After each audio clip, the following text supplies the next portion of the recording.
Pessoal, assim, ó, eu vou tentar aqui de uma forma primitiva ao nosso avanço tecnológico na qual estávamos, porque meu computador não está me ajudando hoje. Bom, então eu vou trabalhar com vocês aqui o conceito de equivalência, tá? Então, equivalente é tudo aquilo que tem o mesmo peso, a mesma medida, o mesmo tamanho, o mesmo comprimento, né? Então, são objetos que têm o mesmo valor. Então, embora saibamos que 1 quilo de arroz é diferente de 1 quilo de feijão, em termos de peso, eles têm o mesmo peso. 1 quilo de arroz e 1 quilo de feijão. Então, em termos de peso, é o mesmo valor. 1 quilo de feijão é igual a 2 pacotes de meio quilo de macarrão? Feijão é diferente do macarrão, ok. Porém, em termos de peso, eles são equivalentes, eles equivalem, eles têm o mesmo peso, né? Então, se eu pesar, botar lá na balança, a balança vai ficar equilibradinha. Considerando a garrafa com 2 litros de guaraná e cada copo com 250 ml de guaraná, podemos dizer que a garrafa é equivalente aos 8 copos em termos de peso líquido? Então, essa é uma pergunta, né, que eu fiz na aula online para os alunos. Se os 2 litros de guaraná que tem aqui equivalem a esses 8 copos de refrigerante, considerando cada copo com 250 ml. Se esse copo tem 250 ml e esse também tem 250 ml, os dois juntos têm meio litro. Se os dois juntos têm meio litro, 4 tem 1 litro. Então, logo, os outros 4 também têm 1 litro. Somando tudo aqui, eu tenho 2 litros de guaraná. Então, 8 copos de guaraná é equivalente a uma garrafa de 2 litros de guaraná. Então, essas são as equivalências que eu trouxe para vocês do nosso dia a dia. Frações equivalentes. As frações equivalentes são diferentes frações que representam uma mesma quantidade e podem ser encontradas multiplicando numerador e denominador por um mesmo número. Então, mais adiante, a gente vai multiplicar tanto o numerador quanto o denominador por um mesmo número para identificarmos as frações. Observando bem só essas 3 frações aqui, tá? Vocês vejam que elas foram divididas em quantidades diferentes e pintadas no número de partes diferente. A primeira foi dividida em 2, representada pela fração 1/2. A segunda foi dividida em 4, pintada 2 partes, representada pela fração 2/4. A terceira foi dividida em 6 partes e pintado 3 partes, representada pela fração 3/6. Então, aqui as frações que as representam. Então, observando bem somente elas, o que elas têm em comum? Apesar de terem sido divididas de formas diferentes e pintadas em quantidades diferentes, elas têm algo em comum, observando bem. O que elas têm em comum é a quantidade que elas usaram do todo. Aqui, mesmo pintada uma parte, foi usado metade do meu círculo.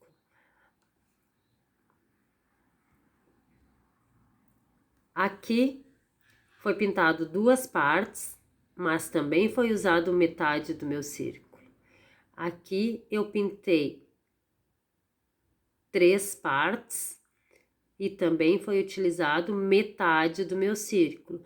Isso torna elas equivalentes. Então, 1/2 é equivalente a 2/4, que é equivalente a 3/6, certo? Então, em todas elas, o todo foi utilizado dele a mesma quantidade. Não esqueçam que toda fração é uma divisão. Então, 1/2 dividido por 2 deu 0,5, 2/4 dividido por 2 deu 0,5, 3/6 dividido deu 0,5, tá?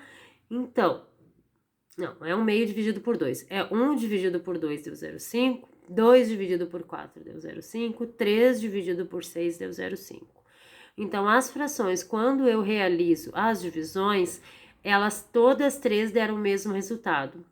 Quando eu faço isso, quando eu divido as minhas frações e eu obtenho os mesmos resultados, isso significa que elas são equivalentes. Então, é uma forma de eu descobrir que elas são equivalentes. Qual outra fração que, se eu dividir uma pela outra, vai dar 0,5? Qualquer outra fração que eu dividir e der 0,5, elas também serão equivalentes, certo? Por exemplo, 5 décimos. Se eu dividir 5 por 10, vai dar 0,5, certo? Então, 5 décimos também é uma fração equivalente a 1/2 para complementar a nossa listinha.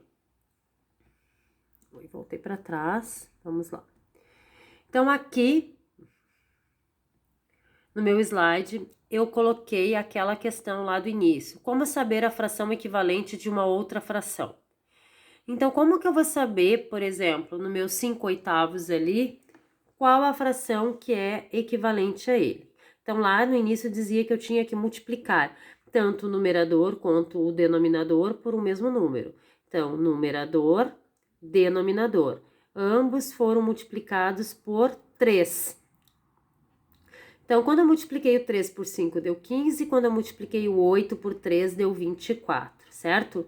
Então, isso quer dizer que 5/8 é equivalente a 15/24.